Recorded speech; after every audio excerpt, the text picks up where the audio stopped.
વાત કરીએ તો પંચમહાલ જિલ્લામાં વહેલી સવારે અચાનક વાતાવરણમાં પલટો આવ્યો। ગોધરા શહેર સહિત ગ્રામ્ય વિસ્તારોમાં કમોસમી વરસાદ વરસતા વાતાવરણમાં ઠંડક પ્રસરી। અચાનક વરસાદના કારણે રવિ પાકને નુકસાન થવાની ભીતિ ખેડૂતોમાં વ્યક્ત થઈ રહી છે।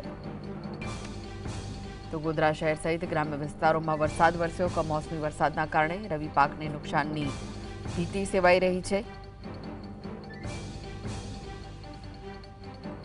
કમોસમી વરસાદે ખેડૂતોની ચિંતા વધારી છે।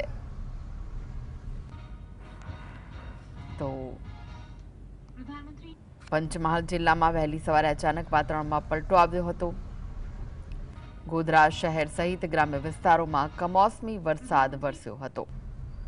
વરસાદ થતાં જ વાતાવરણમાં ઠંડક પ્રસરી। અચાનક વરસાદના કારણે રવિ પાકને નુકસાન થવાની ભીતિ ખેડૂતો વ્યક્ત કરી રહ્યા છે।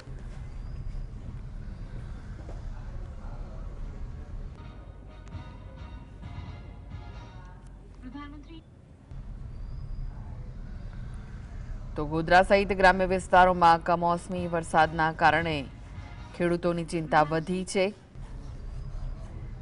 કમોસમી વરસાદ વરસતા જ રવિ પાકોને નુકસાન જશે તેવી ચિંતા ખેડૂતો વ્યક્ત કરી રહ્યા છે।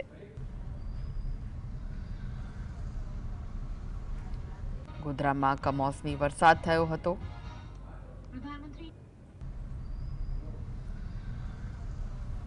ત્યારે ખેડૂતો હવે ચિંતિત બન્યા છે। જો કે કમોસમી વરસાદના કારણે વાતાવરણમાં ઠંડક પ્રસરી ગઈ હતી, પરંતુ ખેડૂતોની ચિંતા પણ વધી છે। રવિ પાકને નુકસાન જવાની ભીતિ ખેડૂતો વ્યક્ત કરી રહ્યા છે।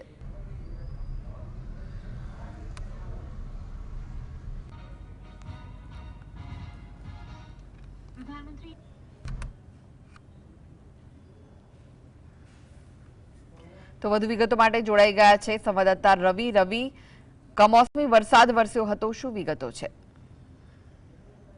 ચોક્કસથી જે રીતે પંચમહાલ જિલ્લામાં 2 દિવસ જે રીતે વાતાવરણમાં વાદળછાયું વાતાવરણ રહ્યું હતું, ત્યારબાદ આજે વહેલી સવારે જ પંચમહાલના જે વાતાવરણમાં અચાનક પલટો આવ્યો હતો।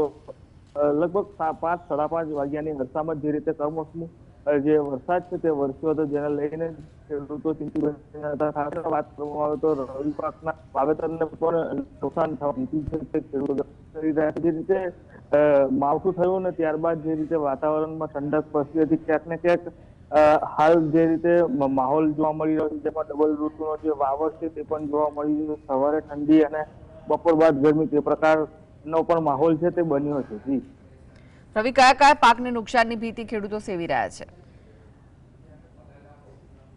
ખાસ કરીને વાત કરવામાં આવે તો ચણાનો છે, ઘઉંનો પાક છે, જે રવિ સિઝન છે તેના મોટા પાયે નુકસાન થાય તે પ્રકારની ભીતિ ખેડૂતો વ્યક્ત કરી રહ્યા છે। જે રીતે 2 દિવસથી વાદળછાયું વાતાવરણ હતું, આજે વહેલી સવારે અચાનક જ કમોસમી વરસાદ છે તે વરસ્યો, જેને લઈને ખેડૂતોની ચિંતામાં ક્યાંક ને ક્યાંક વધારો પણ જોવા મળ્યો હતો। જી આભાર રવિ, માહિતી આપવા માટે।